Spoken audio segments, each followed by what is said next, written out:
কিভাবে দোয়া করলে আমাদের দোয়া কবুল হবে সেটা নিয়ে আজকে আমরা কিছু আলোচনা করতে চাই।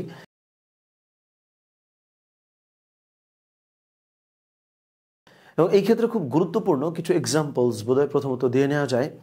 যেমন জাকারিয়া আলাইহিস সালাম, তার জিম্মাদারিতে মারিয়াম আলাইহিস সালামকে রাখা হয়েছিল, যে মারিয়াম আলাইহিস সালাম তিনি হচ্ছে মসজিদে খেদমত করছেন বা তিনি মসজিদে অবস্থান করছেন। তো মানে ঘটনাটা খুব ইন্টারেস্টিং, এই কারণে শেয়ার করছি।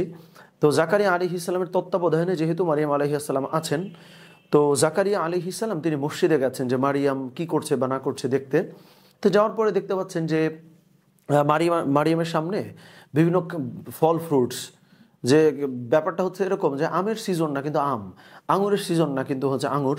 তো তখন মারিয়াম আলাইহিস সালামকে জাকারিয়া আলাইহিস সালাম প্রশ্ন করলেন যে কি ব্যাপার, তোমার কাছে এই টাইমে এই ফল কি করে আসছে? তখন মারিয়াম আলাইহিস সালাম বললেন যে আল্লাহর তরফ থেকে আমার কাছে আসছে। তো এইটা দেখার সাথে সাথে জাকারিয়া আলাইহিস সালামের মধ্যে একটা অনুপ্রেরণা কাজ করতে শুরু করলো এইভাবে, যে তাহলে আল্লাহ সুবহানাহু ওয়া তাআলা একটা ফল যেটা সিজন না, চাইলে তিনি যেহেতু এটাও দিতে পারেন, তাহলে আমার যে এইজ বা আমার যে বয়স বা আমার যে স্ত্রী তার যে বয়স, এই বয়সে সন্তান হওয়া সম্ভব না প্র্যাকটিক্যালি, বাট আল্লাহ চাইলে তো পারেন। তো এইভাবে জাকারিয়া আলাইহিস সালাম কিন্তু দোয়া করছিলেন এবং তাকে আল্লাহ সুবহানাহু ওয়া তাআলা সন্তান দিয়েছিলেন। আবার ইমরান আলাইহিস সালামের কথাও যদি আমরা দেখি, সেক্ষেত্রেও তাই, যে তার স্ত্রী হচ্ছে আল্লাহর কাছে কান্নাকাটি করতেন, দোয়া করতেন, ইমরান আলাইহিস সালাম করতেন, তাদের ঘরেও আল্লাহ সুবহানাহু ওয়া তাআলা সন্তান দান করেছিলেন। সো এইরকম নবীদের জীবনে কিন্তু এরকম স্টোরি আছে, যেটা মনে হচ্ছিল প্র্যাকটিক্যালি এই দোয়া বোধহয় কবুল হওয়া সম্ভব না, সেটাও কিন্তু তারা করছেন এবং দোয়াটা কিন্তু কবুল হয়েছে। তো এখান থেকেই চলে আসে 1 নম্বর পয়েন্ট, সেটা হইল যখন আমরা আল্লাহ সুবহানাহু ওয়া তাআলার কাছে কোনো দোয়া করব, আমরা যদি এই চিন্তা আমাদের ব্রেইনের মধ্যে ঘোরে যে আল্লাহ সুবহানাহু ওয়া তাআলার কাছে এইটা চাবো, এটা কি পাওয়ার মতো কোনো জিনিস?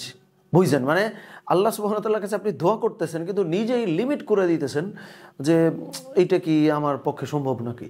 তার মানে দোয়া কবুল হওয়ার জন্য 1 নম্বর শর্ত হইল ওই ঈমান বা ওই বিলিফ বা ওই মানে চিন্তা বা ওই আস্থাটা রাখা যে আল্লাহ সুবহানাহু ওয়া তাআলা আমার দোয়া কবুল করবেন, আল্লাহ সুবহানাহু ওয়া তাআলা আমার কথা শুনবেন, চাইলে আল্লাহ সুবহানাহু ওয়া তাআলা এটা পারেন।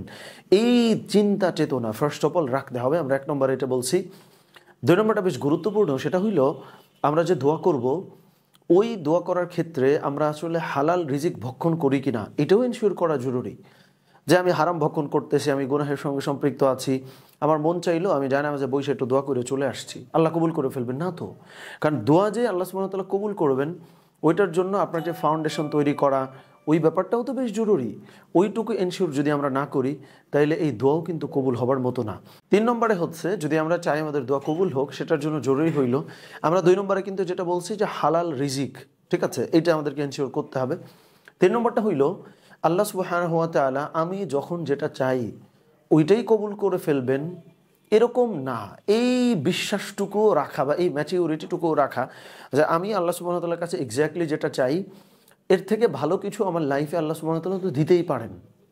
ওই আস্থাটুকু রাখা, সেটাও দোয়া কবুলের একটা ফরম্যাট।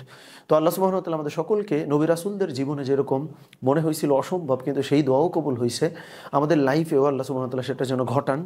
আমিন। আসসালামু আলাইকুম ওয়া রাহমাতুল্লাহ।